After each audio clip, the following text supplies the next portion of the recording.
ये unforgettable love of my का episode 28 है, जिसमें हमें दिखाते हैं कि सैन फेफे यंगजू की तरफ देखकर सोच रही है, हाँ मैं समझ गई मुझे क्या करना है। और फिर सैन फेफे यंगजू से कहती है, क्या तुम मेरी कुछ मदद कर सकते हो? तो यंगजू खुश होकर फेफे से कहता है, क्या बात, जब तक चीज मेरे कंट्रोल में है मैं तुम्हारी मदद जरूर करूंगा। तो फेफे कहती है, इस मामले में सिर्फ आप ही मेरी मदद कर सकते हैं। उसके बाद यंगजू सैन फेफे से पूछता है, कहो क्या बात है? फिर सैन फेफे यंगजू से कहती है, क्या आप अनाथालय जा सकते हैं? वहाँ जाकर मेरे लिए मेपल डिस्कस कर सकते हैं? मैंने सच में उसे काफी समय से नहीं खाया है, मैं उसे बहुत मिस करती हूँ। फिर यंगजू कहता है, ये काम तो काफी आसान है, ये काम तो आप बॉडीगार्ड्स या कुछ नौकरों को भी कह सकते थे। फिर सैन फेफे कहती है, लेकिन वहाँ की बॉस काफी अजीब है, वो सिर्फ उन लोगों को पसंद करती है जो सुंदर दिखते या सुंदर बोलते हैं। अगर तुम्हारे अलावा कोई और उसे लेने गया तो वो उसे नहीं देगी। फिर यंगजू कहता है, क्या ऐसा भी कोई अजीब इंसान हो सकता है? फिर फेफे कहती है, हाँ ऐसे इंसान भी हैं, लेकिन उस डिश का स्वाद भी काफी अच्छा है, वैसी डिश यहाँ पर और कहीं नहीं मिलती। तुम जल्दी जाओ, तुम काफी हैंडसम लग रहे हो, वो तुम्हें ये चीज जरूर दे देगी। यंगजू फेफे की ऐसी बातें सुनकर उसकी बातों में आ जाता है और वहाँ से खुश होकर बाहर जाने लगता है। और जाते जाते फेफे से कहता है, मैंने कहा था ना मैं अपने भाई से भी ज्यादा सुंदर हूँ, तुम चिंता मत करो, मैं थोड़ी देर में वापस आता हूँ। फिर फेफे सोचती है, यंगजू मुझे माफ करना, मैंने जानबूझ के तुम्हें झूठ बोला और धोखा दिया। उसके बाद फेफे बाहर जाने लगती है तो बॉडीगार्ड उसके सामने आकर खड़ा हो जाता है और फेफे को बाहर जाने से रोकता है और कहता है, मिस सेन आप कहाँ जा रही हैं? तो फेफे बॉडीगार्ड से कहती है, मैं तुम्हारे सेकंड यंग मास्टर के पीछे जा रही हूँ, वो अभी बिना कुछ खाए ही यहाँ से बाहर चला गया, वो अभी दरवाजे पर ही है, मैं अभी उसके पास जाकर वापस आती हूँ। तो बॉडीगार्ड कहता है, ठीक है मिस सेन, और फेफे वहाँ से चली जाती है। अब हमें दूसरी ओर दिखाते हैं रुई चैन। उसके सामने कुछ पेपर्स पड़े हुए थे और बॉडीगार्ड्स रुई चैन से कह रहे थे, मास्टर हमें बस यही मिले, हमें नहीं पता कि उनको ये सब किसने भेजे हैं। मतलब ये पेपर सैन फेफे के पास मिले हैं जिन्हें रुई चैन देख रहा है। तो रुई चैन मन ही मन सोचता है शायद वो अपनी मौत की तलाश में है। और वहीं बॉडीगार्ड रुई चैन से कहता है, यंग मास्टर। और वहीं सेक्रेटरी फेनियान भी रुई चैन को बताता है, मिस सेन और चैंग्यू एयरपोर्ट पे गए हैं। और ये बात सुनकर रुई चैन को और ज्यादा गुस्सा आता है और वो आग बबूला होकर कहता है, क्या?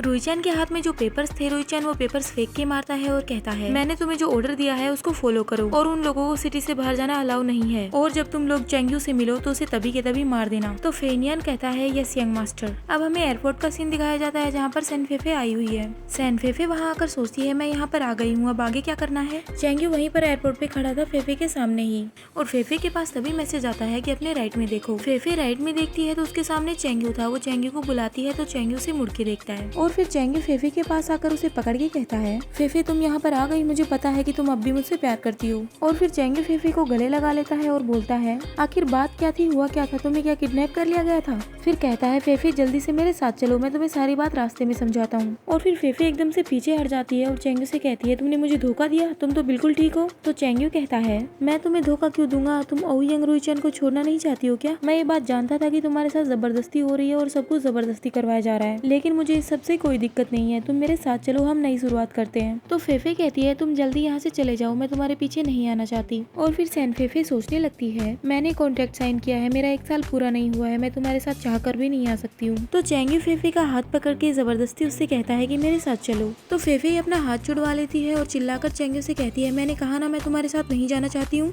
उसके बाद चैंग्यू उदास हो जाता है और फेफे से कहता है, फेफे तुम उससे प्यार करती हो है ना? तो फेफे कहती है, हाँ मैं उससे प्यार करती हूँ। और फिर सोचने लगती है कि रुई चैन ने फेफे से क्या कहा था, तुम मुझसे भाग नहीं सकती हो, तुम्हारे हाथों से बनाया गया खाना सबसे ज्यादा टेस्टी होता है, तुम सिर्फ मेरी हो। बस यही बातें सैन फेफे सोच रही थी जो रुई चैन ने उससे कही थी। और फिर सैन फेफे ये भी सोचती है, नहीं मैं ये सब के बारे में नहीं सोच सकती, मैं सिर्फ ये जानती हूँ कि मैं चैंग्यू के साथ नहीं जा सकती, मेरा और चैंग्यू का कोई भी फ्यूचर नहीं है, मुझे ये चीज करनी ही होगी। मेरे मन में चैंग्यू के लिए जो लालच है मुझे वो खत्म करना होगा। मेरे मन में लालच है कि मैं चैंग्यू को पाना चाहती हूँ, लेकिन मुझे ये लालच खत्म करना होगा। और फिर सैन फेफे चैंग्यू को बताती है, हाँ मैं उसे पसंद करती हूँ, मतलब रुई चैन को पसंद करती हूँ। और ये बात सुनकर चैंग्यू शॉक्ड हो जाता है। फिर फेफे ये भी कहती है, मुझे उससे पहले ही प्यार हो गया था। और ये चैप्टर यहीं पे खत्म होता है। Hope you like this video, bye bye.